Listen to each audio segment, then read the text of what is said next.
सीता की खोज करते करते राम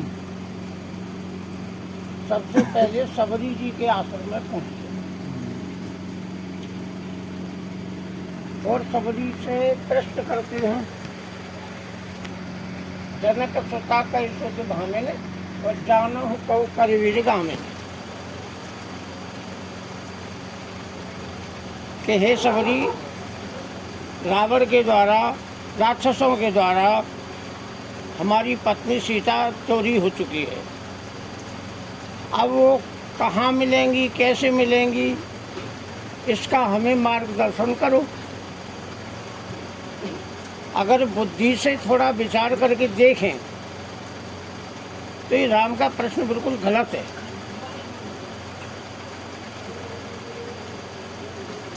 क्योंकि अगर राम कभी सबरी के आश्रम पर सीता को लेके गए होते, यानी सबरी का सीता जी का आमना सामना होता, तब तो जो ठीक प्रश्न था कि सीता जी खो गई हैं और तुमने कहीं देखी हो तो बताओ। अब सबरी ने कभी देखा नहीं, भाई जिस व्यक्ति को तुमने कभी देखा नहीं है और उसके विषय में प्रश्न किया जाए तो कैसे समझ में आवेगी बात, कैसे व्यक्ति बता सकता है। और भी आश्चर्य भरी बात, सबरी से पहले गीध के द्वारा जब गीध को लहू लहान स्थिति में राम ने देखा तो प्रश्न किया कि ये ऐसी दशा तुम्हारी किसने की है। तो गीधराज बता देते हैं कि रावण ने मेरी ऐसी दशा की है। वो सीता को उठा के ले जा रहा था, मैंने लड़ने का काफ़ी प्रयास किया, लेकिन मैं अपने प्रयास में सफल नहीं हो पाया, तो उसने ये मेरी दशा की है।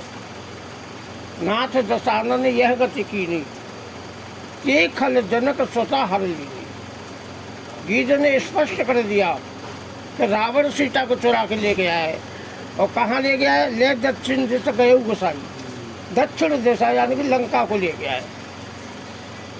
अब ये पहला जानकारी राम को हो चुकी है, फिर सबरी से पूछने का क्या मतलब निकलता है।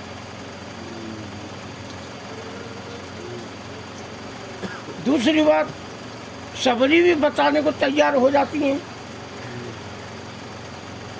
पंपा सरल जाओ रघुराई और तहाँ हो सुग्रीव मिताई, कि मैं जानती हूँ राघव तुम लीला कर रहे हो और उस लीला में मुझे भी सम्मिलित करना चाहते हो, तो मुझे कोई ऑब्जेक्शन नहीं है। तुम पंपासर की यात्रा करो, वहाँ सुग्रीव नामक बानर से तुम्हारी मित्रता होगी और वहीं से सीता की खोज प्रारंभ होगी। तो ये जो सीता की खोज का प्रसंग चल रहा है, अगर विचार करके देखें तो एक इतिहास है, त्रेता युग की एक घटना है। लेकिन उस घटना को आज दोहराने से क्या मतलब। तो रामचरित जो मानस होता है वो एक दर्पण है, रामायण। और ग्रंथ भूतकाल के हो सकते हैं, लेकिन रामायण दर्पण है। और दर्पण जो होता है वो वर्तमान की स्थिति को दिखाता है। ऐसा नहीं कि हम शीशा देखें और हमारे बचपन की आकृति दिखाई दे, ऐसा नहीं होगा। अभी दिखाएगा, झुर्रियाँ पड़ गई हैं, सफ़ेद बाल हो गए। तो दर्पण वर्तमान से संबंध रखता है। तो वर्तमान का तात्पर्य ये निकला कि केवल त्रेतायुग में राम की सीता चोरी नहीं हुई, आज वर्तमान में हम तुम सबकी सीता चोरी हो चुकी है। तो सीता है कौन? देखो, संसार में 4 प्रकार के व्यक्ति हैं। एक कर्मयोगी होता है, एक भक्त होता है, एक योगी होता है और चौथा ज्ञानी होता है।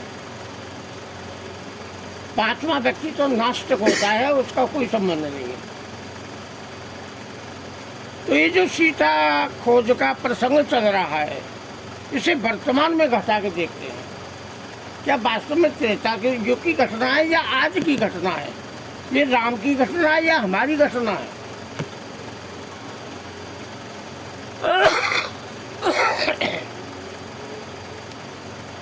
तो 4 प्राणी जो मैंने बताए हैं, कर्म, भक्ति, योगी और ज्ञानी, तो अब एक एक करके पूछते हैं ये क्या पाना चाह रहे हैं। कर्म योगी, अब कर्म हम तुम संसार में जितने प्राणी सब करते हैं, लेकिन सबसे बड़ा कर्म वैज्ञानिक करते हैं।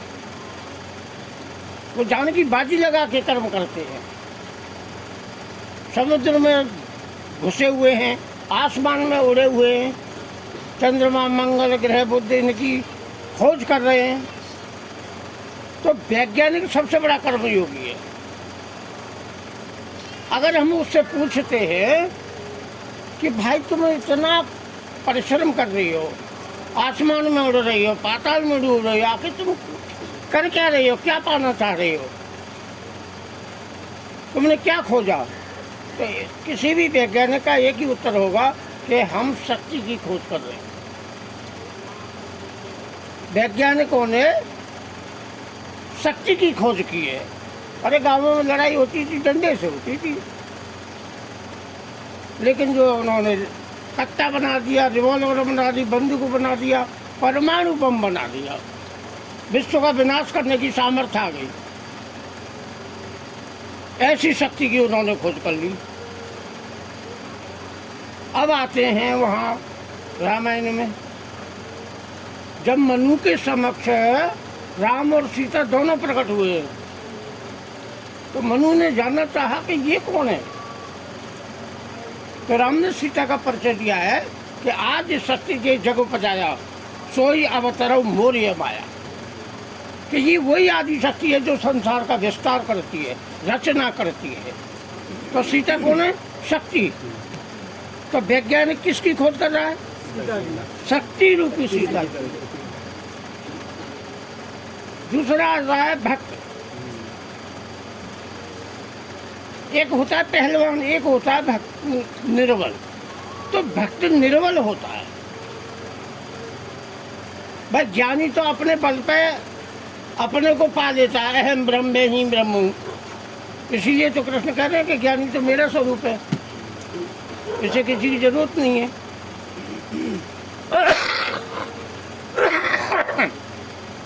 लेकिन भक्त कमजोर होता है। गोस्वामी बता रहे हैं, लसत मंज मन मंडली मध्य सिय रघुचंद, ज्ञान सभा जन तन धरे भगत सच्चिदानंद। तो सीता जी भक्ति है और सच्चिदानंद परमात्मा राम है।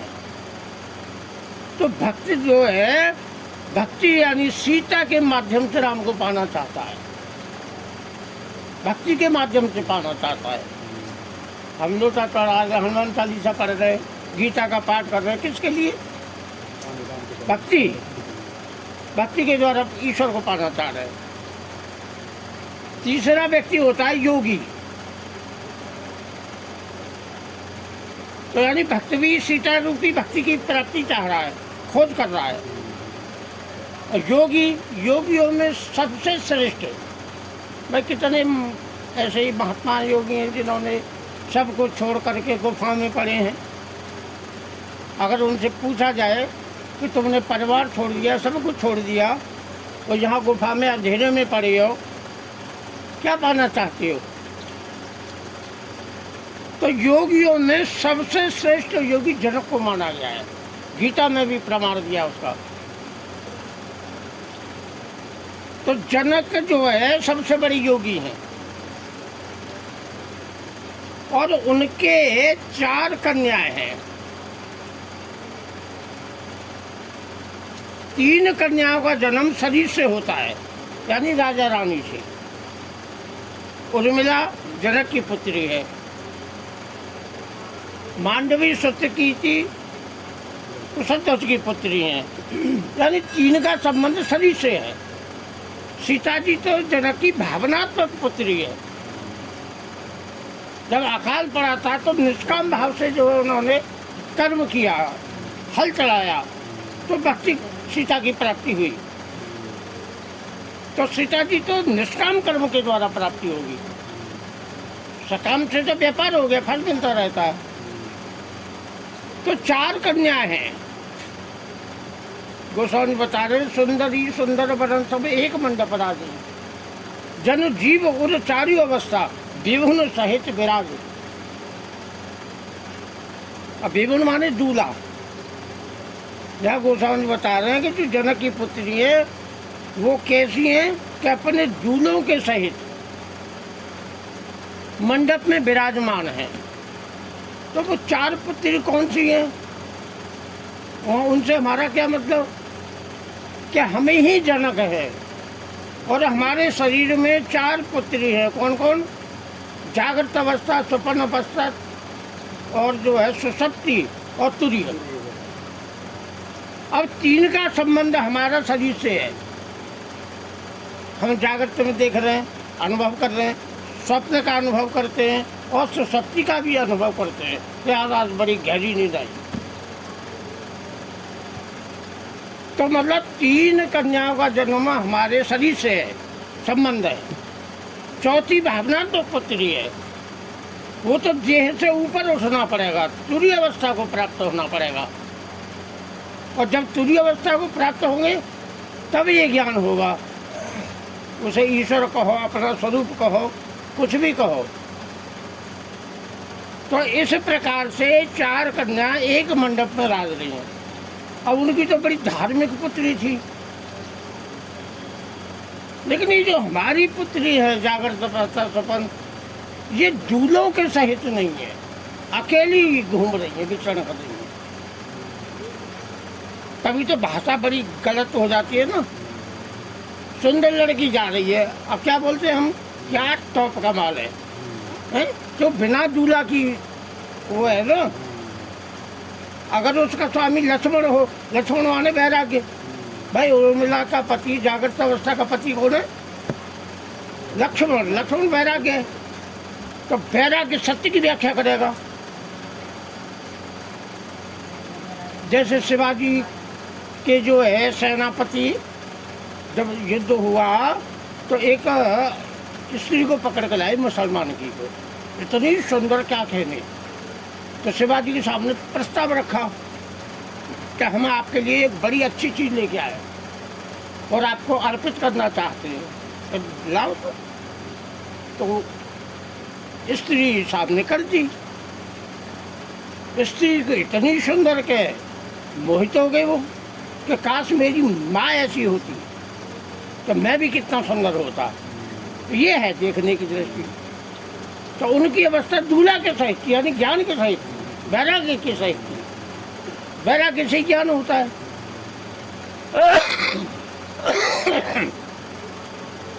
अच्छा जी, तो योगी हो गया, ठीक है ना। अब रहे ज्ञानी। तो शंकराचार्य से पूछा गया कि सीता जी कौन है। तो उन्होंने जो है बताया कि शांति सीता समानिता आत्मा रामो विराजते, कि सीता जी मूर्तमय शांति है और शांति में ही आत्मा रूपी राम के दर्शन हो सकते हैं और होते हैं। वही बात तो कृष्ण गीता में कह रहे हैं ना, न चावा वैसे शांति रहे शांत से कुछ है सुखम। जिस व्यक्ति के अंतःकरण में शांति नहीं है, माया उसकी शांत नहीं हुई है, प्रपंच में डूबा हुआ है, तो उसे अपनी आत्मा का अनुभव कैसे हो सकता है। तो ऐसे व्यक्ति की तुलना उन्होंने नास्तिक से की है कृष्ण ने, जो भावनात्मक नहीं है, निश्चयात्मक बुद्धि नहीं है, श्रद्धावान नहीं है। तो श्रद्धावान ही तो ज्ञान को प्राप्त होता है। श्रद्धावान लभते ज्ञानम। तो शांति, सीता कौन है? शांति। अब विचार करो, हिंदू हो या मुसलमान हो, सिख हो या ईसाई हो, यहूदी हो या फारसी हो, आस्तिक हो या नास्तिक हो, ज्ञानी हो या भक्त हो, कोई भी हो, हर व्यक्ति शांति पाना चाहता है, शांति की खोज में लगा हुआ है। यहाँ से व्यक्ति अमेरिका भाग रहा, काय के लिए जा रहा है भैया? तो मुझे अच्छे पैसे मिलेंगे, मैं भी सुखी हो जाऊंगा, मेरा परिवार भी सुखी होगा। तो हम सब शांति की खोज कर रहे हैं। तो शांति सीता, सीता शांति है।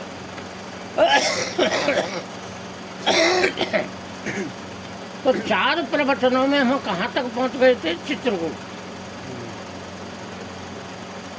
चित्रकूट में राम सीता लक्ष्मण विराजमान हैं और वहाँ शूर्पणखा आती है। ये नया प्रसंग निकाला है। तो शूर्पणखा जो है राम के रूप को देख के मोहित हो जाती है और खुद को भी बड़ी सुंदर बना लेती है और प्रस्ताव विवाह का रखती है। तो यहाँ देखो कभी कभी व्यक्ति बोलने में गलती कर जाता है। जैसे नारद मुनि विष्णु के पास काय के लिए गए? सुंदर रूप लेने के लिए। तो मोहिनी पे आसक्त हो गए ना, विष्णु मोहिनी पे, कि कैसे भी मिले मुझे, अब मुझसे भक्ति और वैराग्य होने वाला नहीं है। लेकिन जल्दबाजी में क्या कर बैठे? विष्णु से बोले कि जे विध हो नाथ हित मोरा, करो सो बेग दास में तोरा, कि जल्दी करो और मेरा जैसा हित हो वैसा तुम करो। तो हित माने भलाई, मुन हित कारण कृपा ने जाना, दीन को रूप न जाए खाना। तो बोलने में कभी कभी व्यक्ति चूक जाता है। ऐसे ही शूर्पणखा ये तेल की सब्जी दे दी आप ज़्यादा। हाँ ठीक है, निकल सॉरी। हरिओम हरिओम। तो प्रस्ताव रखती है कि तुम सम पुरुषन मोह सम नारी, यह संयोग विधि रचा विचारी। कि ये कुछ संयोग मात्र नहीं है कि अचानक मिल गए हों। ब्रह्मा ने बड़े विचार पूर्वक हमारा तुम्हारा मिलन किया है। तो विवाह का प्रस्ताव, ये जो विवाह का प्रस्ताव है वो एक हंसी मजाक है, लेकिन वास्तविक प्रस्ताव क्या था? यह संयोग विधि रचा विचारी। कि ब्रह्मा ने बड़े विचार पूर्वक हमारा तुम्हारा संयोग कराया है, मिलन कराया है। तो यहाँ कौन सा शब्द निकल के आएगा हमारी तुम्हारी में? वो शादी विवाह तो मजाकबाजी हो गई एक तरह से। तो वहाँ बोलने में वो भी चुप कर गई है। कौन? शूर्पणखा। तभी तो राम ने जान लिया कि ये कुंवारी नहीं है। भाई ईश्वर की दृष्टि से मत देखो, शब्दों की दृष्टि से। कि मैं तीनों लोगों में भ्रमण किया है, मेरे समान कोई मुझे वर नहीं मिला। मन माना कर तुम्हें निहारी, तुम्हें देख करके मेरा मन कुछ मान गया है कि हाँ तुम मेरे पति बनने योग्य हो। अब तक मैं कुंवारी रही हूँ, अब देखो यहाँ चुप गई हो। अपने को कुंवारी सिद्ध कर रही है और क्या बोल रही है? मौसम नारी, ये शब्द गलत बोल गई। अब नारी विवाहित स्त्री होती है, नारी माने औरत। औरत कुंवारी नहीं हो सकती है। हाँ, तो राम समझ गए कि ये तो विवाहित है। तो असली अर्थ क्या निकलता है वहाँ? कि तुमने राम प्रतिज्ञा की है निश्चरहीन करो मैं भुज उठाए कनकी। तुमने ये प्रतिज्ञा की है कि मैं पृथ्वी को राक्षसों से समाप्त कर दूंगा। और मैंने भी प्रतिज्ञा की है, रावण ने मेरे पति का मारा है, विनाश किया है और मुझे विधवा बना दिया है। तो मैंने भी प्रतिज्ञा की है कि मैं रावण तेरा विनाश करके रहूँ। तो ये ब्रह्मा ने बड़ा अच्छी तरह से हमारा तुम्हारा मिलन कराया है।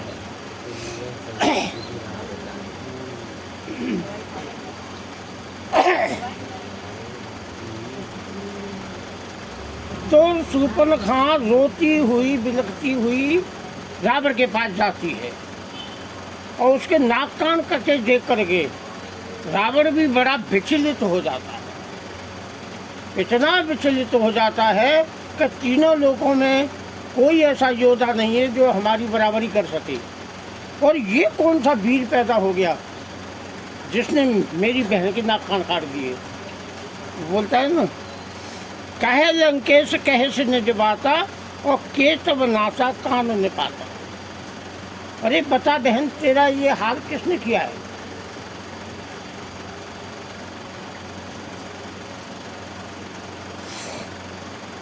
तो अंदर से तो वो टूट जाता है कि हमारा मुकाबला करने वाला कोई नहीं है तीनों लोगों में। फिर जो कौन वीर पैदा हो गया।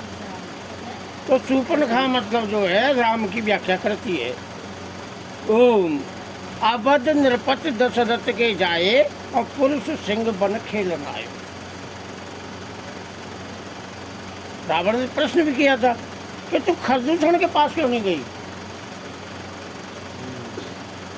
कि रावण में गई थी, वो पुरुष सिंह हैं और दशरथ राजा के पुत्र हैं। मेरे आंखों के सामने देखते देखते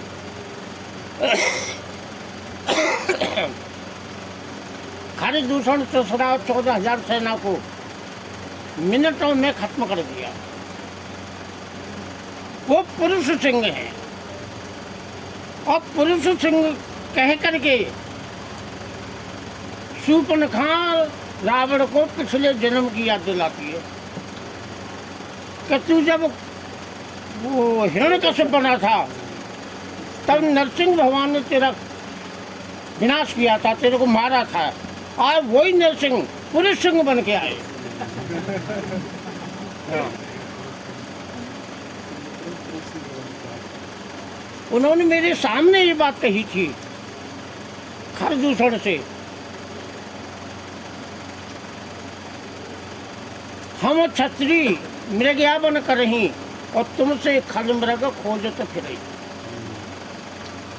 और मेरे देखते देखते 14,000 सेना सहित खरदूषण को विनाश कर दिया। तो उन्होंने ये प्रतिज्ञा की है कि मैं राक्षसों से पृथ्वी को शून्य कर दूंगा। तो तू पिछले जन्म में हिरण्यकश्यप था, तो नरसिंह भगवान ने तेरा विनाश किया था, तुझे मारा था। वही नरसिंह भगवान आज पुरुष सिंह बन करके तेरा विनाश करने के लिए आए। और उन्होंने प्रतिज्ञा ये की है, और तेरी तो लंका नगरी राक्षसों से भरी पड़ी है।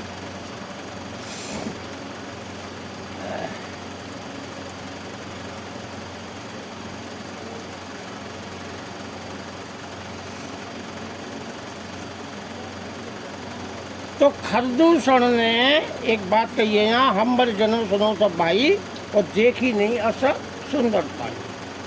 सुंदरताई पे शूर्पणखा भी लीजिए, और खरदूषण भी राम को देख करके, लक्ष्मण को देख करके मोहित हो गए और कहते भाई तुम वध करने योग्य नहीं हो, वापस हो जाओ, हम तुमसे लड़ना नहीं चाहता, तुमको मारना नहीं चाहते। ऐसी सुंदरताई थी।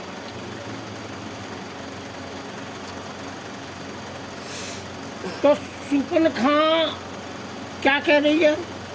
रावण को फंसाना चाह रही, मकड़ी जाल बुनती है ना, इस तरह से एक जाल बुन रही है। क्या बुन रही है? शोभा धाम राम असनामा तिनके संग नार एक श्यामा।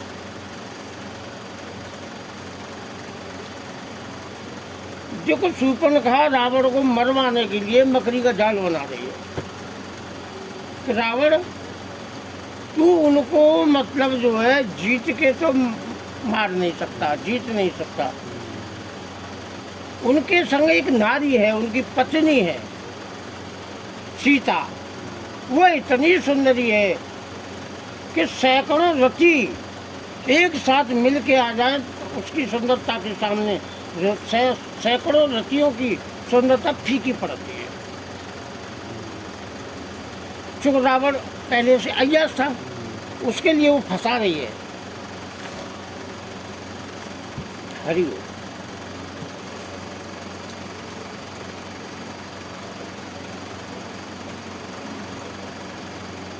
श्यामा का अर्थ यहाँ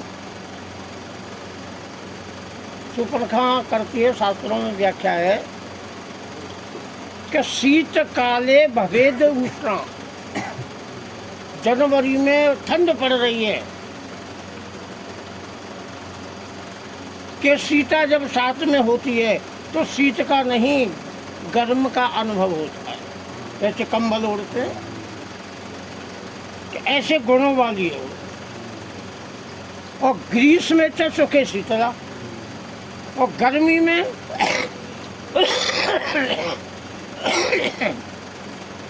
शीतलता का अनुभव कराती है। ऐसे विलक्षण गुण है उसमें। तो सुपर्णखा तो इतनी व्याख्या करती है, लेकिन गोस्वामी जी तो और ज़्यादा व्याख्या करते हैं। जब जनक राम लक्ष्मण को लेने गए महलों में, तो सीता जी का महल खाली करा दिया है, उन्हें अपनी माँ के पास पहुंचा दिया कि तुम वहाँ जाओ। तो सीता का महल कैसा था? सुंदर सदन सुखद सब काला, और तहाँ बास ले दीन बुहाला। सुंदर सदन देखने में अच्छा है। आज की सब्जी तो थी गड़बड़ कर दी, तेल ही तेल था उसमें।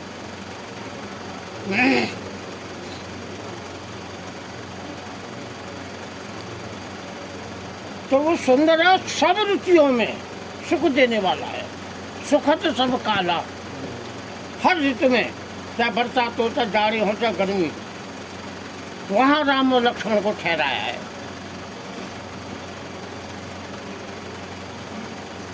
तो रावण को फंसाने के लिए वो ऐसी व्याख्या करती है कि सर्व अवयव अंग शोभाढयम, कि वो इतने अंग सुंदर हैं, ऐसी शोभित होती है।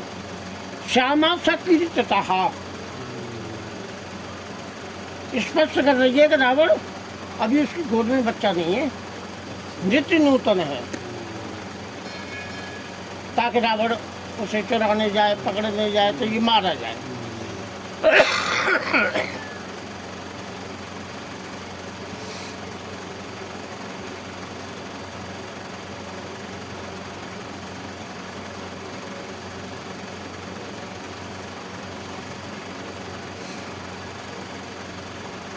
उसका छोटा भाई लक्ष्मण मुझसे विवाह करना चाहता था। जब मैंने कहा कि मैं रावण की बहन हूँ, इतना कहते ही उसने मेरे नाक कान काट दिए। मेरे नाक कान काट दिए वो अलग बात है, तेरे को चुनौती दी है। हाँ, तेरे लिए एक चैलेंज किया है। अब तेरे मर जाने के लिए और कोई जगह बाकी नहीं है। अगर तू बदला नहीं लेना चाहता है तो करें परिहासा, मेरी और तेरी नाना प्रकार से हंसी उड़ा रही।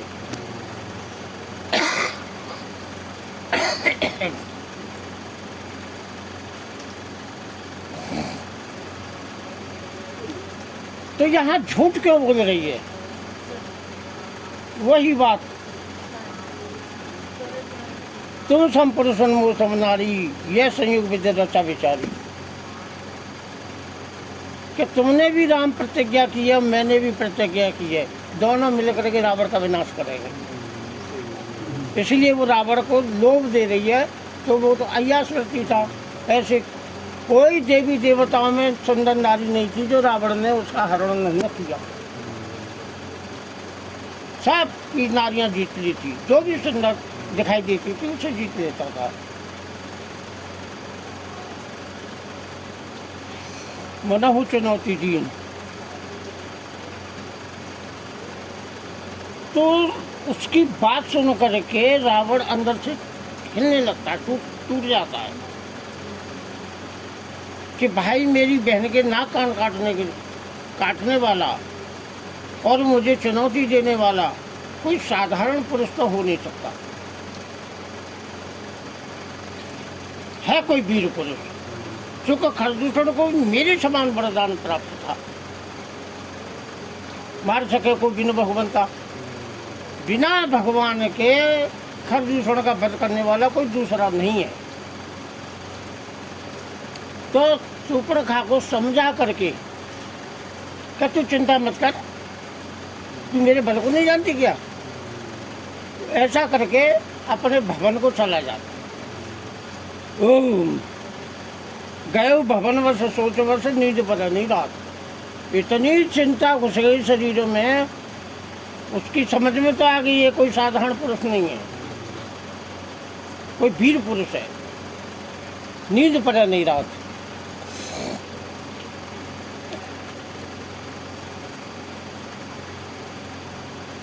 मैंने ऐसा अनुभव किया है और तुम्हारा भी ऐसा हो सकता है कि कभी कभी दिमाग में ऐसी टेंशन आ जाती है कि सवेरा हो जाता है और नींद नहीं आती। और कुछ घटनाएं ऐसी होती हैं कि पूरे बाल्यावस्था से और अब तक की अवस्था में जागृत तो हो जाती है कि यार हमने ऐसा किया था, वैसा किया था, वो किया था, उसका परिणाम तो नहीं है। ऐसी चिंता रावण के दिमाग में घुसे रही है, नींद पड़े नहीं रहा। उसका बेटा था तो वो अपने बल की तो व्याख्या अलग हो गई। अब पहले अपने कुल की देख रहा वीरता, जैसे अकम्पन उसका बेटा था, उसने भी सूर्पणखा की तरह समाचार सुनाया था रावण को। सूर्पणखा से पहले जब पहले समाचार सुनाया था तो रावण एकदम क्रोध में आ गया। अच्छा मैं अभी जाता हूँ, राम लक्ष्मण दोनों को मार देता हूँ। तो अकम्पन रोक से आकर नहीं पापा ऐसी गलती मत करना, तुम उन्हें युद्ध में तो किसी प्रकार नहीं जीत सकती हो। हाँ, केवल जीतने का एक ही तरीका है, कौन सा, कि उनके संग एक सीता है जो बड़ी सुंदर है, हजारों रतियाँ भी मिलकर के उसकी सुंदरता को नहीं पा सकती। तुम सीता को कैसे भी चुरा लाओ और सीता के बिना राम रह नहीं पाएंगे, तो तुम्हें और हमें सफलता मिल सकती है, लेकिन युद्ध में तुम उनसे जीत नहीं सकते।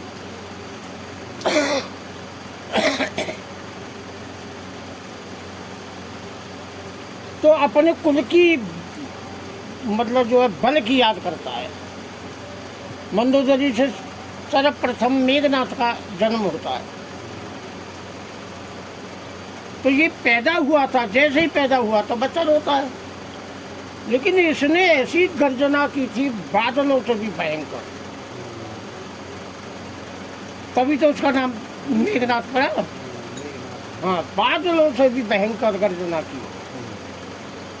और फिर जैसे बड़ा हुआ तो गुरु शंकराचार्य के द्वारा उसने राजसी और तामसी सारी विद्याएं सीख ली। शंकर जी को प्रसन्न किया, उनसे सारे वरदान ले लिए, उनके सारे अस्त्र ले लिए कि मेरा पुत्र मेघनाथ इतना बलवान है कि अगर स्वर्ग की ओर प्रस्थान करे तो स्वर्ग खाली हो जाता था।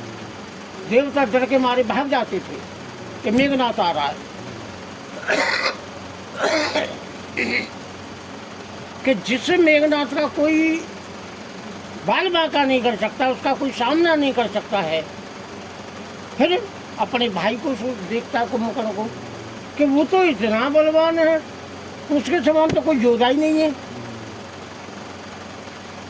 अब इसके समान कोई योद्धा नहीं है तो ये कैसे माना जाए, मतलब कैसे पता लगे वो कितना बलवान था।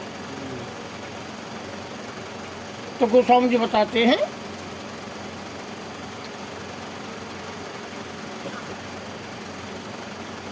अंगद आदि कपिस मूर्छित कर समेत सुग्रीव और कांख दाब कपिराज कहूँ चला अमित बल सिंह। अब सुग्रीव को साधारण थोड़ी था, बड़ा बलवान था कि अंगद सुग्रीव ऐसे तो सैकड़ों हजारों बगल में दबा लेता था। वैसा विशाल उसका शरीर था, बंदर पत्थर मारते थे बड़े बड़े टुकड़े, तो उसके कैसे लगता था, आर्क फंजा कौवा जानते हैं जिसमें रुई निकलती है, उसमें कितना वजन होता है, ज़्यादा से ज़्यादा 20 ग्राम। क्या हाथी में अकौआ का फल मारो तो क्या फर्क पड़ता है। तो अपने कुल की मतलब जो है बल की याद कर रहा है। कुंभकर्ण जैसा कोई योद्धा नहीं था। नींद पर नहीं रहा, नाना प्रकार से सोच रहा है कि जिसने खरदूषण 14,000 सेना को मार डाला वो कितना बलवान होगा। रावण इतना बेचैन हो गया है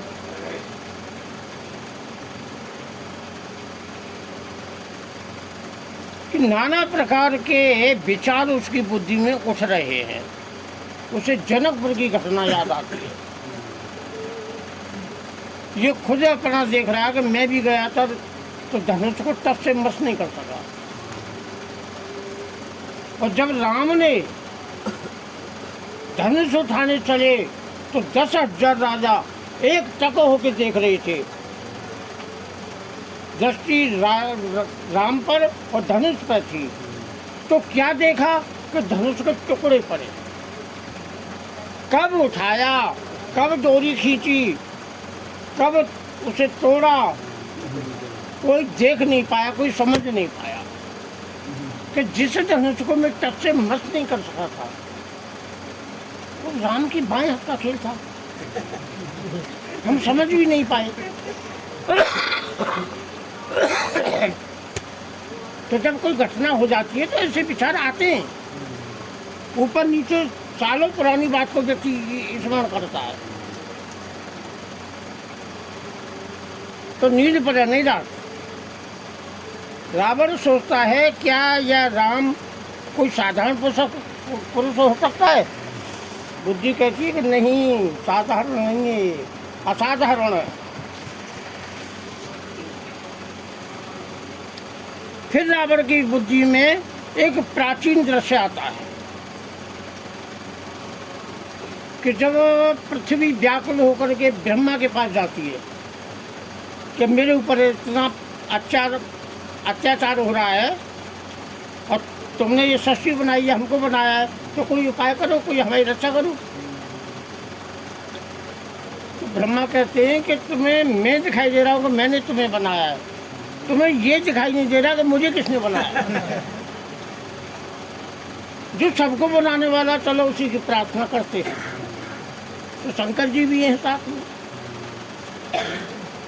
तो जब सब देवताओं ने मिलकर प्रार्थना की है तो आकाशवाणी होती है कि देवताओं, पृथ्वी तुम घबराओ मत, मैं राजा दशरथ के पुत्र बन करके आऊँगा और तब तुम्हारा सारा भार दूर कर दूँगा। तुम्हें कोई परेशानी नहीं होगी। निर्भय हो देव समुदायी और हरऊ सकल भूमि कर आई। अब जो ये रावण वहाँ मौजूद था, ये हर समय की, हर चीज की, घटना की जानकारी रखता था। राम ने लंका पर चढ़ाई की है, ऐसा नहीं कि उसे कुछ मालूम न हो, सब मालूम था। उसके उतने CID फैले हुए थे, गुप्तचर। हाँ, तो ये जो आकाशवाणी हुई थी वही संकल्प रावण के दिमाग में आ रहा है। क्या आ रहा है? सुर रंजन भंजन महिवारा और जो भगवंत लीन अवतारा। कि मेरे सामने देवताओं को उन्होंने वचन दिया था कि तुम निर्भय हो जाओ, पृथ्वी में तेरे सारे भार को, सुर रंजन कि देवता मेरे यहाँ बंदी बने पड़े हैं, उन्हें मुक्त करने के लिए, और मेरे ही राक्षस भारत में प्रवेश करके अत्याचार कर रहे हैं, ऋषियों मुनियों को सताते हैं, तो ये पाप बनता है। और पाप सबसे भारी होता है कि उस भार से पृथ्वी को मुक्त करने के लिए ये अवतार हुआ है राम का, और मुझे मारने के लिए। तो इतने ऐसे मतलब विचार आ रहे हैं उसके।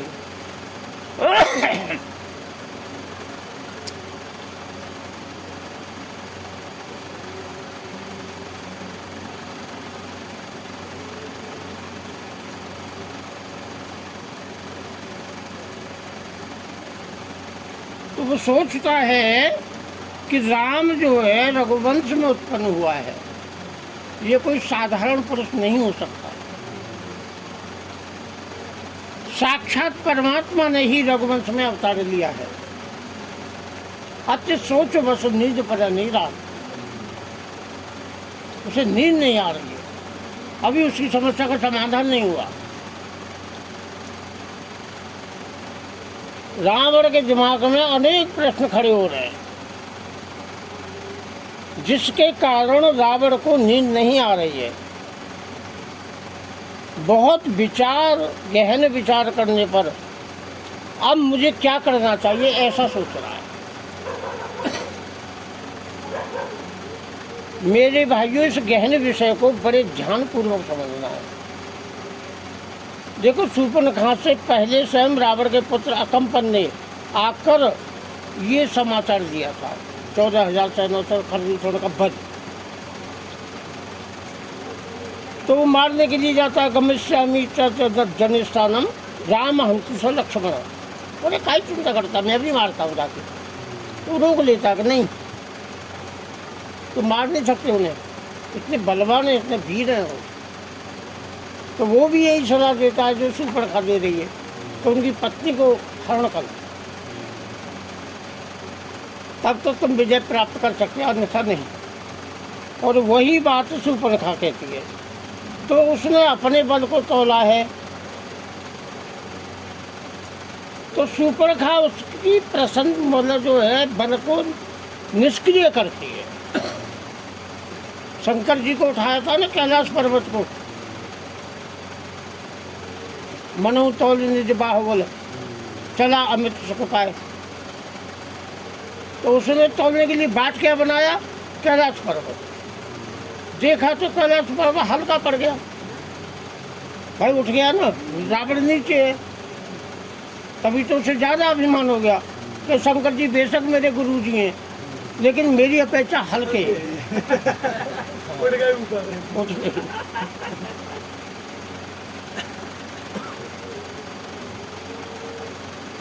देखो, बल की प्रशंसा या कोई भी चीज की प्रशंसा जब पूर्ण मानी जाती है, जब हमारा बैरी भी उसकी प्रशंसा करे। जैसे हनुमान जी ने मुक्का मारा था रावण में, युद्ध में मूर्छित हो जाता है, जब उसे होश आता है तब वो प्रशंसा करता है हनुमान जी की। हाँ, कपिबल विपुल सराहन लगा रे के वाह, कि वास्तव में वीर है, तेरे मुक्के से मैं मूर्छित हो गया। तो ये सिद्ध हो गया कि रावण वास्तव मतलब जो है हनुमान जी वास्तव में बलवान है, वास्तव में वीर है। वही बात जो है शूर्पणखा करती है। वो जो है राम की, वैसे देखें तो राम लक्ष्मण शत्रु हैं उसके, सुगनाकांड काटूं, लेकिन प्रशंसा कर रही है। आबद निरपत्य दशरथ के जाए और पुरुष सिंह बन खेलना।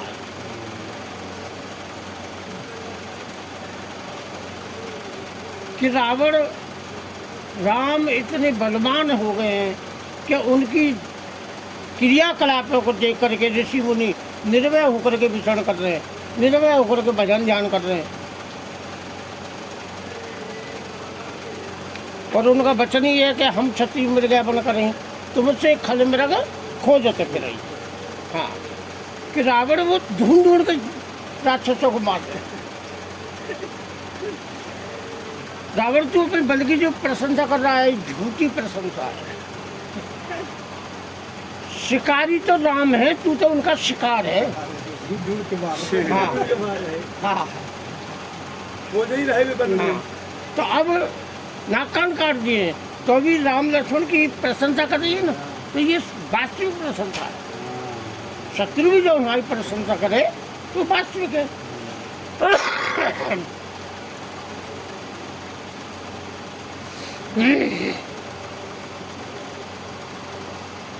अतुलित बल प्रताप दो भ्राता, तो तूने कैलाश पर्वत उठाया था, तो तेने कम से कम तौल तो लिया, तुझमें कितना बल है, कितनी शक्ति है। तूने एक पत्थर का टुकड़ा उठा लिया, तुझे याद है तू जनकपुर में गया था धनुष यज्ञ में, लक्ष्मण ने क्या कहा था? कंदुक इव ब्रह्मांड उठावो। अरे तेने एक पत्थर का टुकड़ा उठा लिया, वो तो ब्रह्मांड उठाने की बात कर रहे। अतुलित बल प्रताप तो उभराता, उनका बल तो अतुलनीय है, तोला नहीं जा सकता।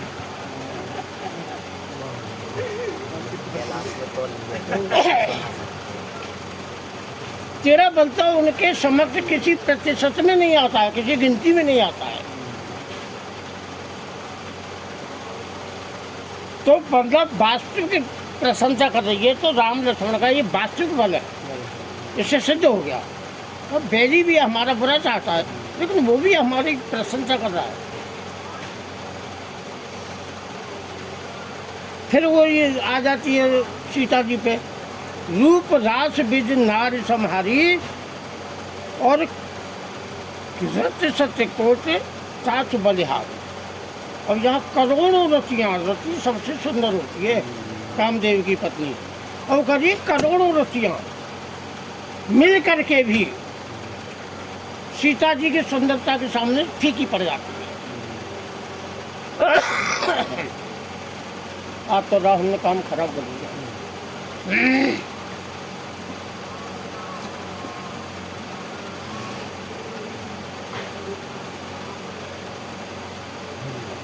तो जब अकंपन आया था तब रावण ने क्या कहा था कि मैं अभी राम लक्ष्मण को जाके मार देता हूँ, ठीक है ना। लेकिन अब अकंपन की बात सुन के और सुप्रखा की बात सुन करके रावण घबरा गया, जो कह रहे हो जीत रन दो, मैं दोनों को जीत लूँगा। विचार बदल गया उसका कि भाई जो ठीक कह रहे हैं, मैं उन्हें मार नहीं सकता।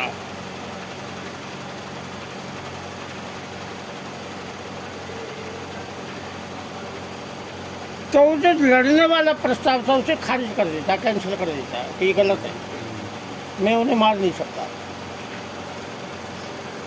अच्छी सोच बस नीचे पता नहीं रहा, अभी वो किसी हल पर नहीं पहुंच रहा है कि आखिर में करूँ तो करूँ क्या। एक बात उसे और याद आती है, इक्ष्वाकु वंश में एक अनराण नाम का राजा था जो बड़ा धार्मिक था। उसने जो उस अनराण राजा को रावण ने मार दिया। तो मरते मरते उसने श्राप दिया था कि रावण तूने एक धार्मिक राजा का वध किया है, इक्ष्वाकु वंश में तूने एक दाग लगा दिया है। इसी वंश में आगे चल के दशरथ के यहाँ राम का जन्म होगा और उनके हाथों तेरी मृत्यु होगी। ये घटना उसे याद आ गई कि यार उसने ऐसा कहा था, ऐसा मेरे को श्राप दिया था। सारी बातें याद आ रही हैं।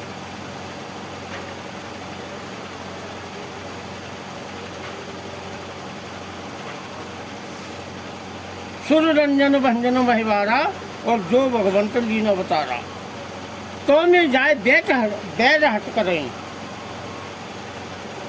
प्रभु सर प्राण तजे भवतर। भाई किसी भी चीज के दो नियम होते, प्रीति और बैर। तो ईश्वर प्राप्ति के जितने भी साधन हैं वो प्रीति के अंतर्गत आ जाते हैं। अब इतना तो उसने निचोड़ निकाला कि मैं भाई लड़के तो मार नहीं सकता हूँ, और प्रीति, अब मेरा शरीर बूढ़ा हो गया है, लाखों वर्षों का हो गया है और तामसी तमोगुणी हो गया है, तो मुझसे भजन तो हो नहीं सकता। और भजन के अलावा विद्वान तो था ही वो, उसे ये भी मालूम है कि ईश्वर प्राप्ति का कोई नियम नहीं है, वो कब प्राप्त होगा इसकी कोई समय सीमा नहीं है। अर्जुन ने भी तो 13वें अध्याय में यही प्रश्न किया है कि भगवान जीवात्मा कितने दिन, कितने महीने, कितने साल तुम्हारी तपस्या करे कि वो सुख शांति और ईश्वर को प्राप्त हो जाए। तो कृष्ण क्या कहते हैं अनेक जन्म संसिद्धि सत्याति परम गति। हे अर्जुन, इसकी कोई समय सीमा नहीं है। मैं तुझे गिनती नहीं कर सकता, इतने महीने तपस्या कर, इतने साल कर, इतने जन्म कर। अनेक जन्मों की साधना से जब हमारा अंतःकरण पवित्र हो जाता है, ये जो साधना है ना, ये अंतःकरण की धुलाई का एक साबुन है, जैसे शीशा है, ठीक है ना। अब इसमें धूल जमी हुई है।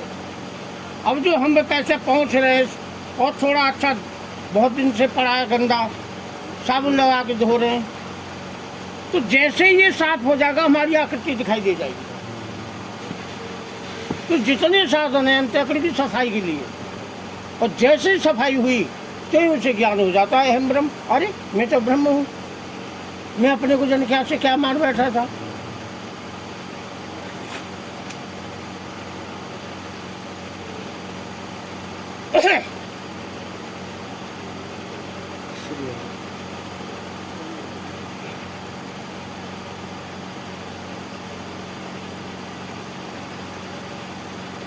वही बात रावण के दिमाग में आ रही है कि ईश्वर प्राप्ति की कोई समय सीमा नहीं, और तमोगुणी शरीर हो गया है। अब मैं इतना भजन कर नहीं सकता हूँ, इतना तप नहीं कर सकता हूँ, तो क्या निश्चय करता है कि ईश्वर प्राप्ति की कोई समय सीमा नहीं है।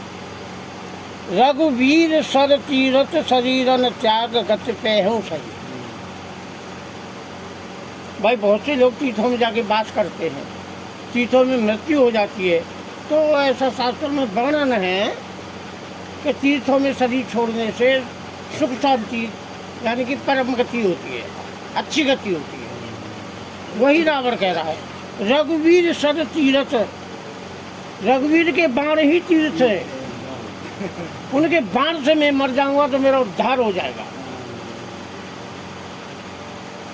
गति पे हूँ सही, अच्छी गति मुझे प्राप्त होगी, यानी वैकुंठ धाम को प्राप्त हो जाऊंगा।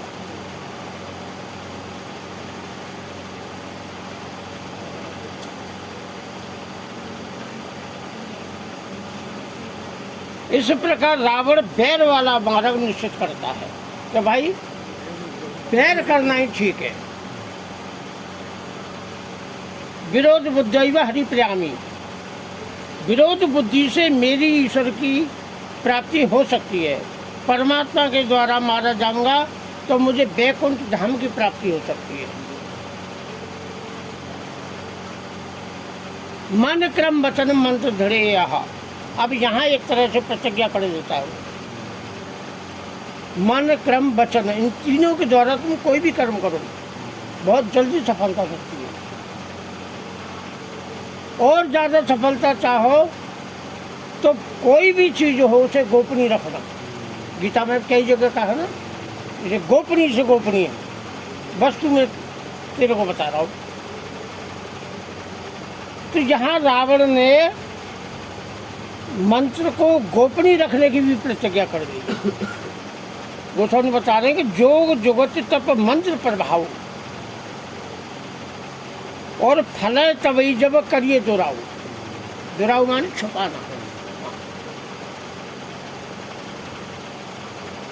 तो बहुत जल्दी सीखता, बहुत से लोग गुप्त दान करते हैं। अब उसने गुप्त दान किया, हमने लिखवा दिया, ये गोपनीय नहीं है। हाँ, ये गोपनीय नहीं है।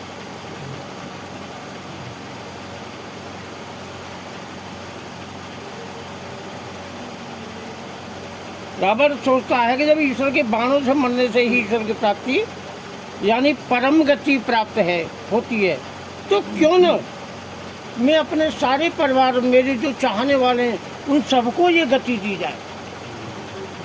मैं अकेला ही लेके क्यों करूँ? जगह जगह उसके वाक्य बदलते गए। पहले कह रहा है युद्ध करूँगा, फिर सीता हरण का विचार बना लेता है, और फिर वहाँ भी जाके पलट जाता है। फिर सीता हरण की बात करता है, राम से लड़ने वाली बात छोड़ देता है। क्यों? उसके दिमाग में ये बात आती है कि क्यों ना मैं अपने परिवार का भी कल्याण करूं। और परिवार कोई छोटा मोटा था, करोड़ों तो उसके नाती थे।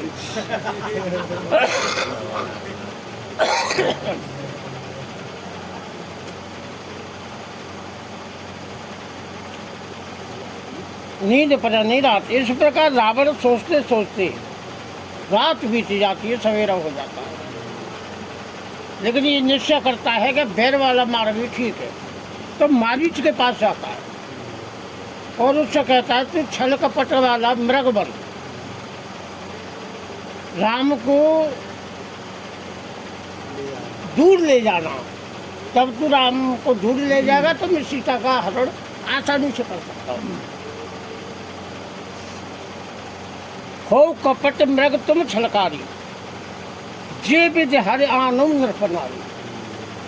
छलकारी धोखा देने वाला ऐसा मृग बन, सोने की आकृति हो।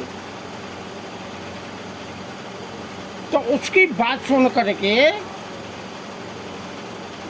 यानी कि मारीच उसे समझाने की चेष्टा करता है।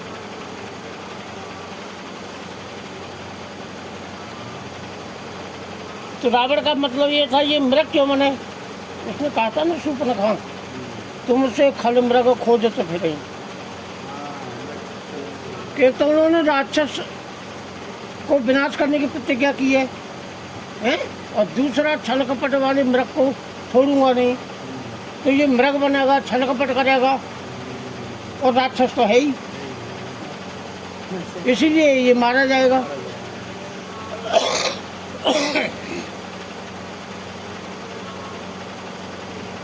तो यहाँ मारीच रावण को समझा रहा है। क्या समझा रहा है?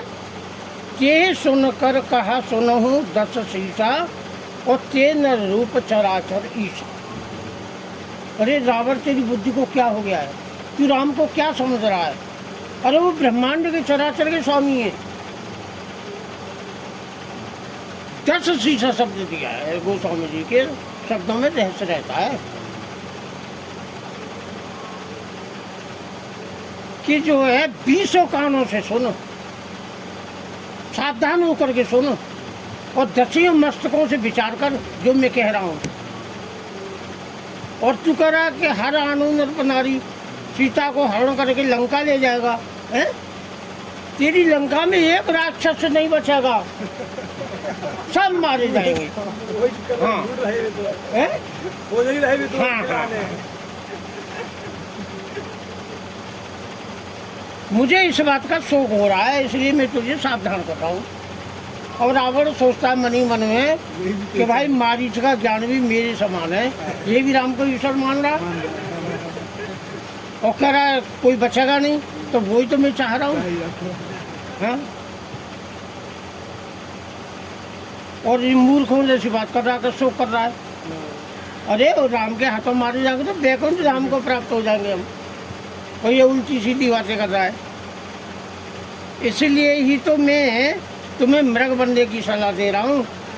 मारीच के मत की पुष्टि वाल्मीकि ने भी की है। वाल्मीकि कहते हैं कि अरे मूर्ख रावण, तुझे किस मूर्ख ने सलाह दी है कि सीता का हरण करके लंका ले जाएगा? एक राक्षस नहीं बचेगा, सब मारे जाएंगे। तू सोते हुए सिंह को मत जगा। तेरा कोई शत्रु है जो तुझे इस तरह से उकसा रहा है, तुझे बहका रहा है, तुझे धोखा दे रहा है। तो यहाँ रावण कहता है कि वाल्मीकि जी तुम पूजनीय हो, वंदनीय हो, लेकिन तुम्हारी बात गलत है कि कोई दूसरा शत्रु होता है। तुमने गीता का अध्ययन नहीं किया है। उद्धरेदात्मनात्मानम नात्मानम बसादे आत्मय हयात्मने बंधुरा रात्मय रिपरात्मनः। कृष्ण कहते हैं कि जीवात्मा स्वयं अपना मित्र है और स्वयं अपना शत्रु है।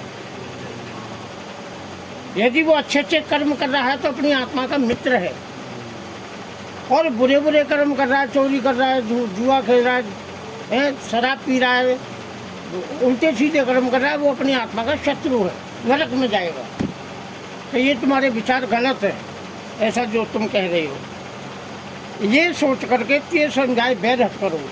तुम कह रहे सोते हुए सिंह को मत जगा, मैं तो जगाने ही तो जा रहा हूँ कि तुम जागो, जल्दी हमारा भक्षण करो, ताकि हम तुम्हारे वैकुंठ हमको प्राप्त हो जाए।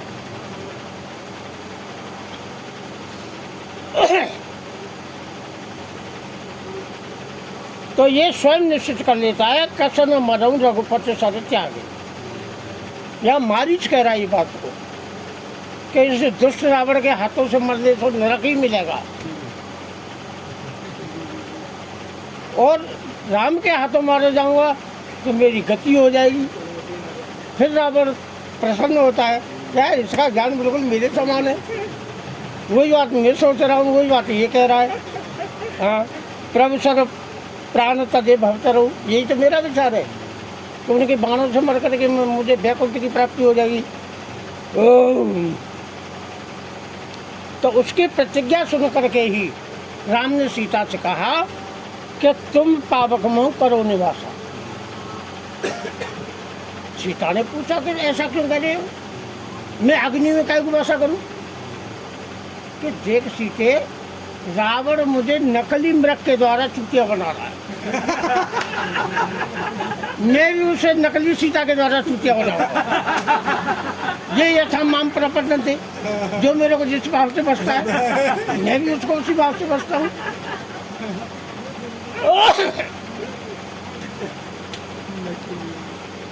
तो इसी प्रकार जो है मारीच मृग बन करके राम को बहुत दूर ले जाता है।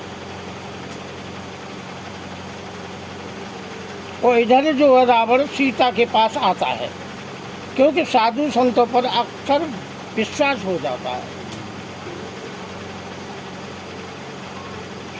क्या उपमा दी है? सो दशीष सोन की नाई इतु चला भया।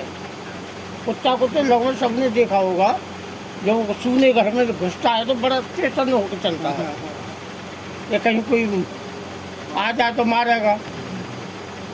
तो चोरी करना इतने से भड़ाई शब्द से संबोधित किया है। वो तो वही दशा रावण की हो रही है, घबराया हुआ है।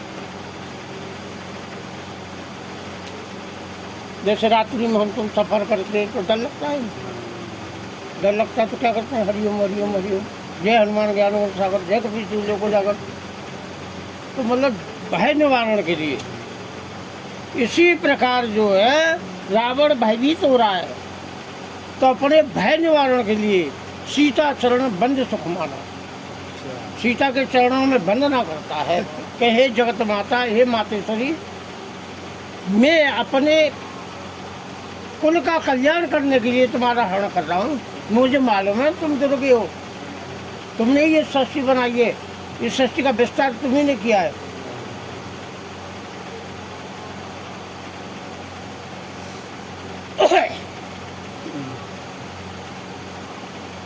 तो रावण उससे क्या होता है, कवच पहन के निर्भीक हो जाता है, जब फिर डर नहीं लगता। हरिओम।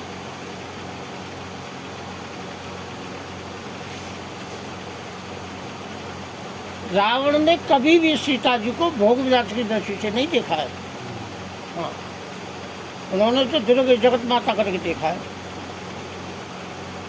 यदि रावण वास्तविक भोग विलास की बुद्धि से मोहित होता तो सीता को अपने महलों में रखता। वो कहाँ रखता है? अशोक वाटिका में।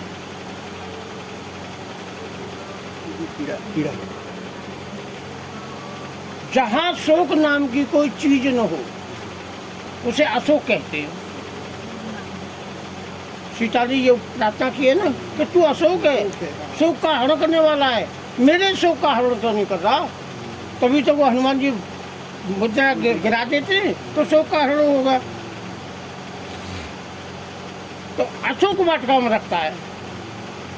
दूसरा, उसके संरक्षण में त्रिजटा को रखता है, देखभाल में। और ये त्रिजटा जो है राम उपासक थी, राम भक्ति थी। अब कुछ महात्मा मानते हैं कि विभीषण की पुत्री थी, लेकिन कोई सही वो धार्मिक थी, राम की उपासना करती थी। रामचरण रति निपुण विवेका, त्रिजटा नाम राक्षसी एक। मतलब उसमें 3 गुण बताए। राम चरण रत, भगवान के चरणों की उपासक थी। निपुण, यानी कि कर्म करने में कुशलता हो। जैसे गोस्वामी जी ने एक जगह लिखा है ना, कृषि नरावे चतुर किसाना, जिम बुद्ध तजह मोह मधुमाना। भाई जब किसान ने बीज डाल दिया, पानी लगा दिया, तो अब धान तो उपजा, लेकिन उसके साथ साथ घास भी पसती है। तो जो चतुर होता है वो खुरपी के द्वारा घास को निकाल देता है। तो घास भी तो फिर वो खेती की शक्ति को खा रही है ना, और धान को शक्ति फिर कम मिल पाती है, तो पैदावार कम होती है। और कभी कभी तो इतनी बढ़ जाती है घास तो धान को ही दबा देती है, गेहूँ आदि कुछ भी हो। तो चतुर किसाना, और वही बात कृष्ण गीता में कह रहे हैं, योग कर्म से कौशलम। जो कर्म करने में कुशलता है उसी को योग कहते हैं। योग माने 2 वस्तुओं का मिलन, एक तो कर्म और प्लस कुशलता। और किसी नए व्यक्ति को तुम का कह लो चक्कू दे दो, ले काट अमनिया करो, सब्जी बनाएंगे, वो काट तो नहीं पाएगा, सब अपने हाथ से पका देंगे। लेकिन जो कुशल है, चतुर है, वो चक्कू से भी तेल लगाएगा, अपने हाथों से भी तेल लगाएगा और अमनिया कर देगा। तो योग है कर्म से कौशलम, इसलिए योग कहा था। जो कर्म करने में चतुर है, जब हम कोई ऐसा कर्म ही न करेंगे जो हमें दुख दे, वही तो कुशलता है। तो फिर दुख कौन से आएगा? हम तो आंख मूंद के कर्म कर रहे हैं। उसी के लिए तो कृष्ण कहते हैं गहना कर्म होती है। अरे होश में आ, कर्म की गहन बड़ी गति बड़ी गहन है। 100 जन्मों के बाद भीषम पिता को पकड़ लेती है ना, तो बड़ी गहन गति है। इसलिए जो है जिम बुद्ध तदे मोह मत माना। बुद्ध माने ज्ञानी पुरुष भक्ति कर रहे हैं, ठीक है ना। तो अब उसमें अंधकार भी तो है, अज्ञान भी तो है। तो वो क्या करते हैं, अपने विवेक के द्वारा जो दुर्गुण है उन्हें निकाल फेंकते हैं। दुर्गुण माने घास। तो दुर्गुणों को निकालने से, छोड़ने से जो हमारी भक्ति है वो पनपती है। अब हम दुर्गुण तो निकाल रहे, पढ़ कर और ज़्यादा कर लेते हैं। अरे अब तो हम गीता का पाठ कर रहे हैं। हाँ, तो भक्ति का रूप ही दिखाई नहीं देता। जो कि जो राक्षस के राक्षसी बने रहते हैं। तो चतुर में विवेक, तो ये 3 चीज थी उसके अंदर। कौन के? तीर्थता के अंदर।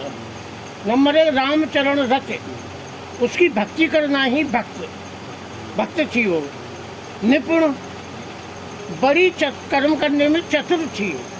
तभी तो सब राक्षसों को समझाया कि मैंने स्वप्न देखा है, राम आएंगे और रावण का वध करेंगे, और तुम सीता को कष्ट दे रही हो, छोड़ेंगे तुम्हें भी नहीं।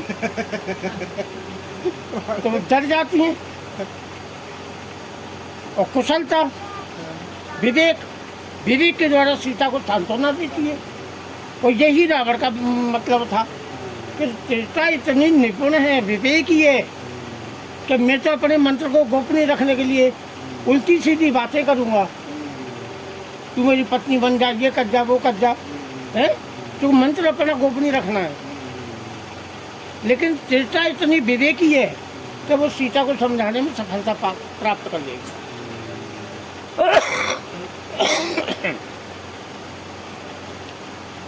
तो इस प्रकार से कर्म, भक्ति, ज्ञान, ये 3 जटा ही त्रिजटा है।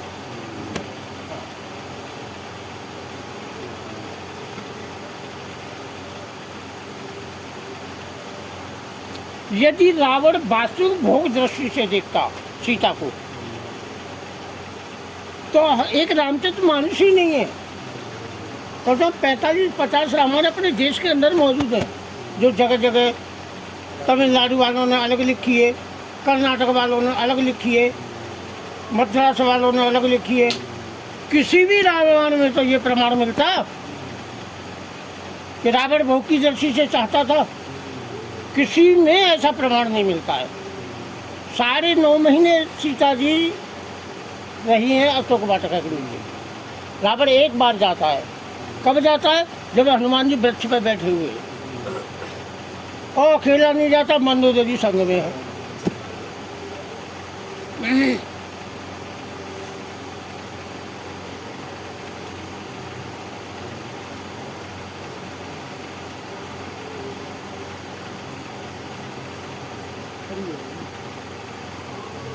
तो रावण जो अनुचित शब्दों का प्रयोग करता है, मंदोदरी भी बहुत समझाती है। तो वहाँ सीता जी जो है कि 1 माह का समय देता है ना, कि 1 माह के अगर तूने मेरी बात नहीं मानी तो मैं तलवार से तेरा सिर काट दूंगा। तो वो जो है शून्य सत्य हर आने हूँ मोही अदम लेलज लाज नहीं कोई। अब कितने खराब शब्दों में फटका रही है रावण सीता। अधम, अरे नीच, ओ दुष्ट। शून्य, जब कुटिया में कोई नहीं था, मैं शून्य अकेली थी, तब तूने मेरा हरण किया। अपने को बलवान कहता है? अरे निर्लज्ज, तू इतना बेशर्म है कि बार बार एक ही बात दोहराता है। तो भी राम को जानता नहीं है। राम लक्ष्मण दोनों आएंगे, तेरा वध कर देंगे।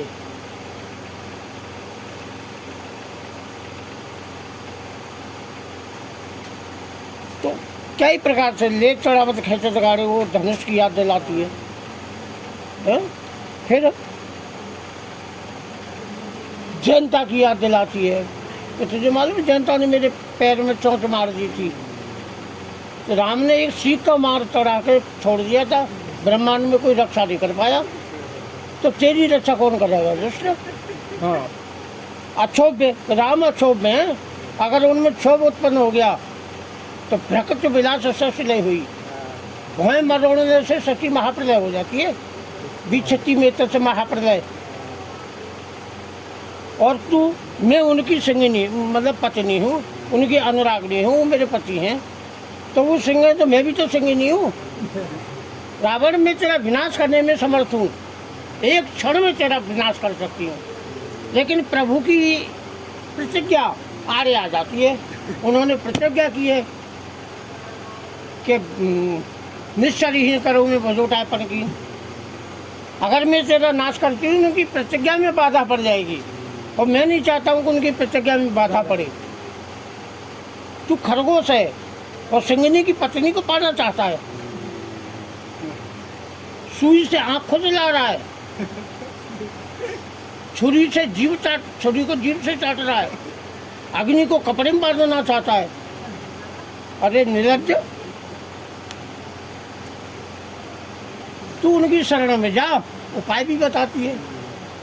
कोटि विप्र बदर कीने उकाहू, आए शरण तजे नहीं काहू। एक ब्राह्मण हत्या से उसे कितना कष्ट होता है, क्योंकि तू करोड़ों ब्राह्मणों का हत्यारा है, तो भी तू उनकी शरण में जाएगा, वो क्षमा कर देंगे,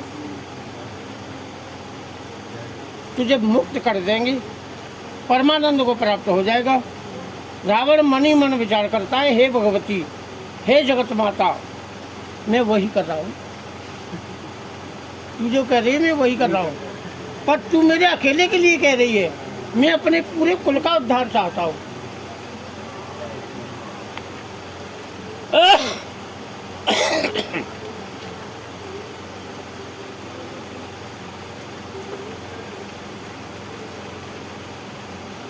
माँ को दर्शय तुम हरेर भार्याय कासो यथा।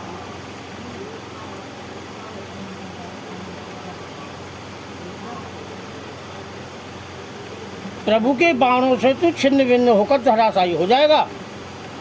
अब विचार करो भाइयों, सीता जी ने जिस निर्भय वाणी में रावण को फटकारा है, रावण से सब डरते थे, देवता किन्नर देव दानव जो भी है, तो उसको ये विश्वास हो जाता है ये जगत माता है, ये साधारण नारी नहीं है, पूर्ण विश्वास हो जाता है।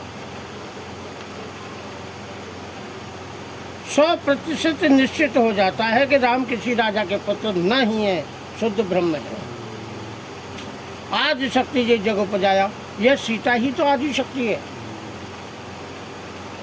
असुर मर्दनी दुर्गे है, मन महु चरण बंद सुख माना।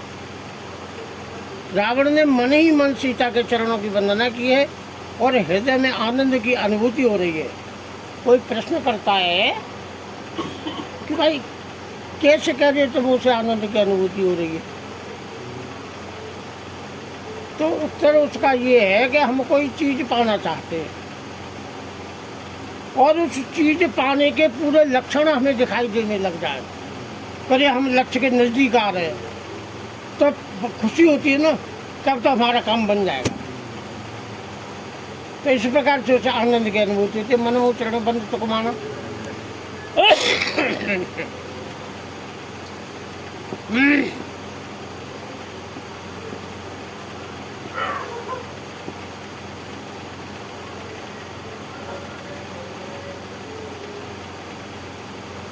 पद्म पुराण में भी इसका एक प्रमाण आता है कि रावण सीता जी की रहने की व्यवस्था अशोक वाटिका में करता है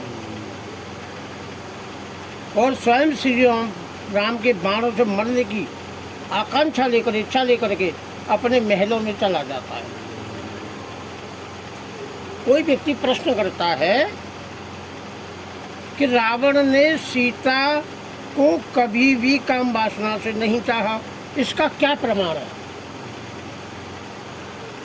भैया, हमारे भारत में लगभग 50 रामायण हैं, किसी भी रामायण में ये उल्लेख नहीं है कि रावण बार बार सीता के पास जाता हो। हमारा तुम्हारा ये लगभग अनुभव होगा और रोजाना देखते भी होंगे कि युवा लड़का है और कोई लड़की उसे पसंद आ गई है, तो देखा होगा वो 10 बार गली के चक्कर काटता, किसी न किसी बहाने से उस गली में जाके गुजरेगा। तो अगर रावण वास्तविक उससे मोहित होता तो पहले तो उसे महलों में रखता।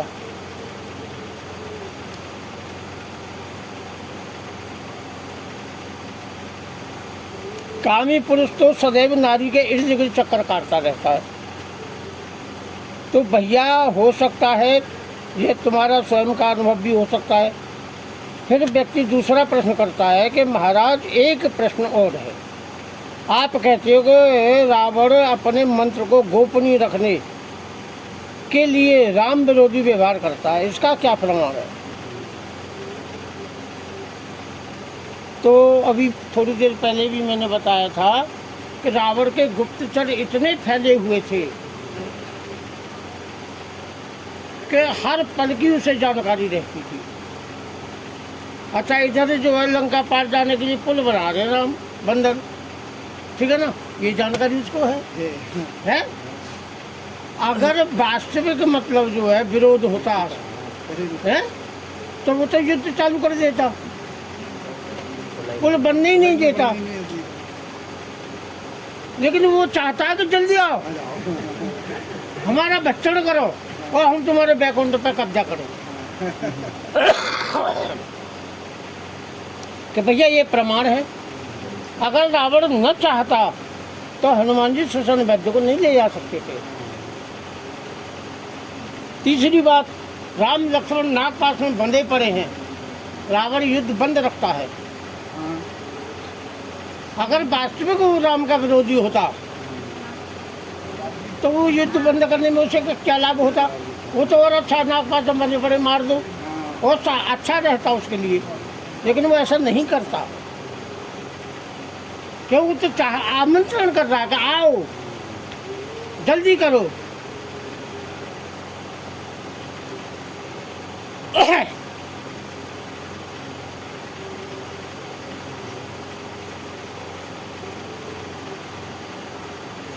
और रावण इतना मतलब विद्वान और बलवान था कि वेद पढ़े विद सम्मु सभी। ब्रह्मा भी डर के मारे वेद पढ़ाने आते थे लंका में, डर के मारे। पूजावन रावण सो निता में, जब वो पूजा घर में जाता था तो शंकर जी कैलाश छोड़ के सामने बैठ जाते थे।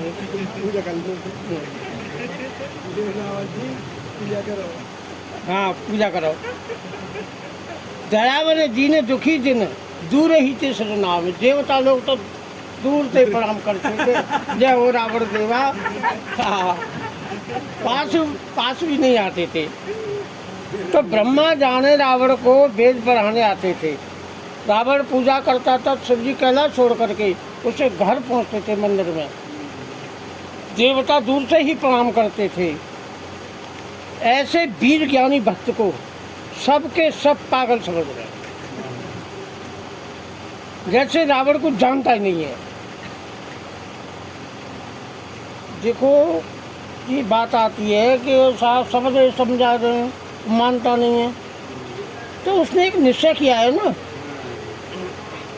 देखो लंका में वो में जो है हनुमान को बोलते हैं ना, इसे मृत्यु दंड दिया जाए। विभीषण ने राय दी है ना, नीति विरोध ने मारी है दूता, कि दूत को मारना नीति के यानी कि विरुद्ध है, गलत है ये। तो माना कि नहीं माना उसने? अपना प्रस्ताव बदल दिया, कहते इसकी पूछ में आग लगा दो। तो उसने यहाँ निश्चय कर लिया है तो मुझे तो राम के हाथों पर कुल सहित मरना है, कि सबके सब पागल समझ रहे हैं, जैसे रावण को जानता ही नहीं।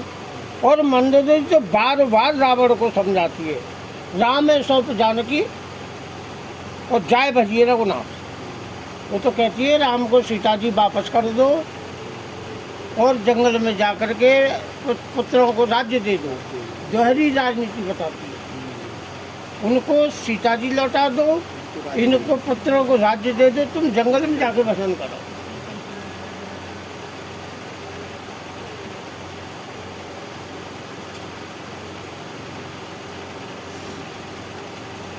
लेकिन रावण ने क्या निश्चय कर लिया है? मन क्रम वचन से यह निश्चय किया है कि प्रभु सर प्राण तजु भव करो। यह भीष्म पुत्र किया।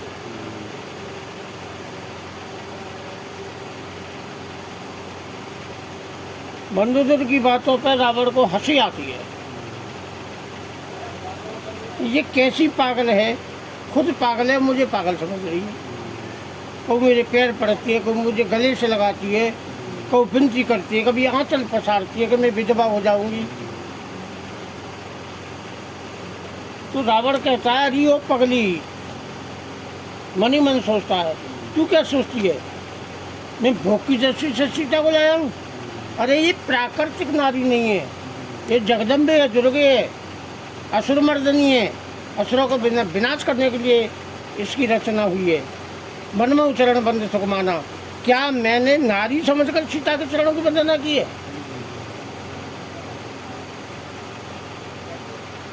अरे वो तो साक्षात दुर्गे है, जगत माता है, मानकर ही मैंने उनके चरणों की वंदना की और मुझे महान सुख की अनुभूति हुई। तो मंदोदरी जब उपदेश कर रही थी, सुन काना। रावण बड़े ध्यान से सुन रहा था। हाँ, तो मंदोदरी की मुक्तापूर्ण बात सुन करके रावण को नारी के 8 अवगुणों की याद आ जाती है। अवगुण 8 सदा और रहे। वो कौन से? साहस, अनर्थ, चपलता और माया, भय, अविवेक, असोच, अदाया। तो साहस, हालांकि साहस गुण माना जाता है, लेकिन वही साहस अपने से बड़ों के प्रति किया जाए, अपने गुरुओं के प्रति किया जाए। अब पत्नी के लिए तो पति ईश्वर मान्य है, उससे बड़ा है और फिर भी ज्ञाता है वो।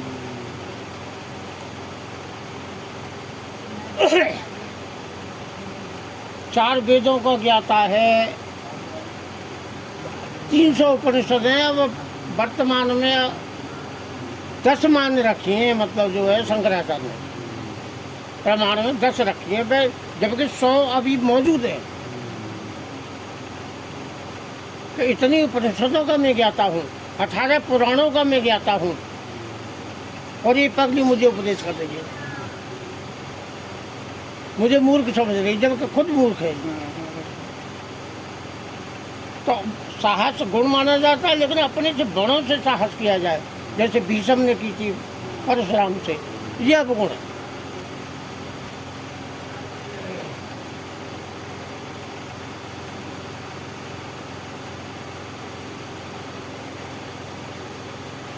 भय दूसरा गुण होता है। रावण मनोदेव से पूछता है कि तूने कभी गीता का अध्ययन किया है? अभयम सत्य संस्कृति ज्ञान योग व्यवस्थित है। अरे पगली, सबसे पहले साधक को निर्भय होना चाहिए। मैंने निर्भय होकर के तो सीताकरण किया है, और तू भयभीत हो रही है। तू अज्ञानी है, अज्ञानी को पागल कह रही है। तो ये सारी बातें मतलब जो है, रावण हंस रहा उसकी बातें सुन करके।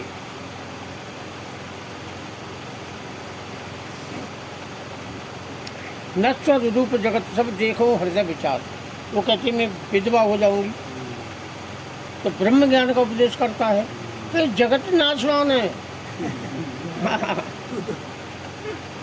कोई आज तक एक रस नहीं रहा, सब बदल जाते हैं, सब मर जाते हैं, और तू उसके लिए शोक कर रही है।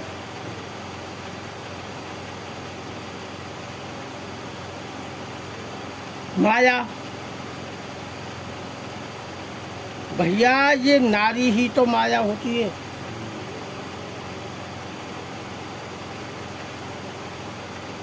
दशरथ को कैकेयी ने जाल में फंसा दिया था, राम को वनवास करवा दिया, क्योंकि ये माया है। ये अपना जब रूप दिखाती है तो इस तरह से फंसा लेती है। जिन माँ बापों ने हमें पढ़ा लिखा के नौकरी लगा दी, सर्विस कर दी है, और कल को शादी हो गई, अब हम माँ बापों में दोष देख रहे हैं और कह रहे जी सही है और तुम जा खाना का परेशान करते हो। ये माया है, यह अवगुण है।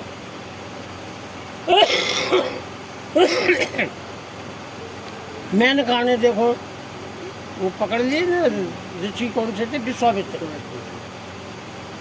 10,000 वर्ष की तपस्या नष्ट हो गई उनकी।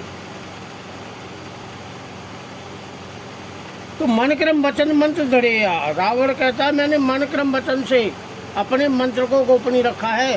तू माया रूपी नार मेरा कुछ नहीं बिगाड़ सकती। मैंने राम की शरण ले रखी है, सीता जी की शरण ले रखी है, तू मेरा कुछ नहीं बिगाड़ सकती। तो ये गोपनीयता दैवी ऐसा गुणमयी ममा माया जो रतया। स्वयं कृष्ण कह रहे हैं मामे प्रपदंती माया मृतम तरंती थे।